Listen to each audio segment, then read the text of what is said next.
May pre-flex pala ako sa ano, sa inyo no. Oh, yung mga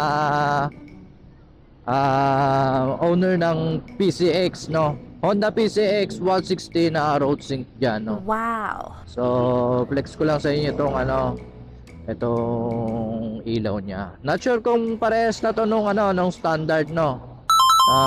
Bagong labas din na PCX yung kamukha nito. Kamukha ni road sync. So, ayan, flex ko lang tong headlight switch niya, no. So, ito, may pass light na siya. Yun, pass light. Then, yun, pag inangat mo, ayun yung high beam niya. So, yun. So, meron pa akong isang i-flex. So, itong switch ng hazard. So, ayan, pindutin natin yung hazard. Yan, no, humahazard. Then, yun. Yup, yun. Yun. Stuck siya. So, ayan. So, di ko alam kung safety feature siya. Pero hindi, ano kasi, 2 weeks na nag-uulan eh. Yun. Baka gawa ng ulan. Kaya na-stuck siya. Then, ito pang isa. So, papatayin ko lang kasi yung makabalaw ng ano, ng motorista, mga driver. Kasi kanina meron akong ano eh, binabada ng busina. So, sorry sorry do sa driver kanina. Hindi ko naman sinasadya itong switch kasi. Yan, yan. So, yan o. So, na-stuck din siya. So, hindi ko alam kung ako lang nakakaranas nito o meron ding ibang ano, ibang owner ng Honda PCX na road sync no. Na nakaka-encounter ng ganito. So, pag-uwi na lang natin sa bahay, eh ayusin na lang natin, no. So, buksan na lang natin tong switch. So, yun lang. Bali, nandito nga pala tayo sa may Villa Maricar, no, Hot Spring Resort and Events, no. So, dito yan sa may Lalakay. Lalakay pa to? Lalakay, Los Baños, Laguna.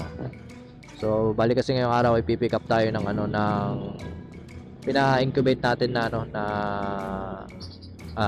itlog.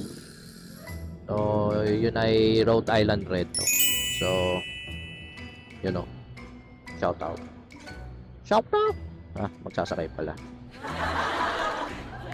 So, yun, pipick up tayo ng itlog ng Rhode Island Red, no. So, today is August, ano ba ngayon?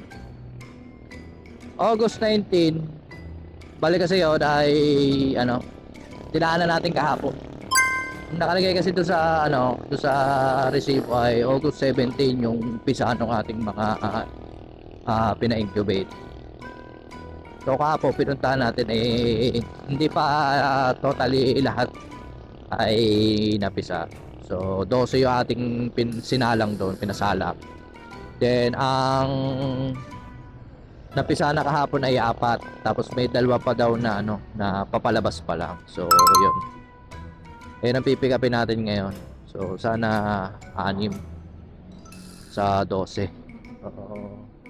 Baba ng ating ano, hatching rate. So stop na muna tayo ng ano, ng pagpapa-incubate. Kasi yun nga, masama ang panahon. Then marami na tayong ano, marami na tayong CCU. Meron na tayong 10 na CCU na doon na Rhode Island Red. So yun ay gagawin nating mga paitlugen. Yan, yung Rhode Island Red na nando sa bahay. Tapos the rest, siguro pag maganda na ang panahon next year, magpapapisa ulit tayo ng ng ano, ng itlog, no, para sa pag baka may gustong bumili or gusto ring mag-alaga ng ano, ng Rhode Island Red, bali next year.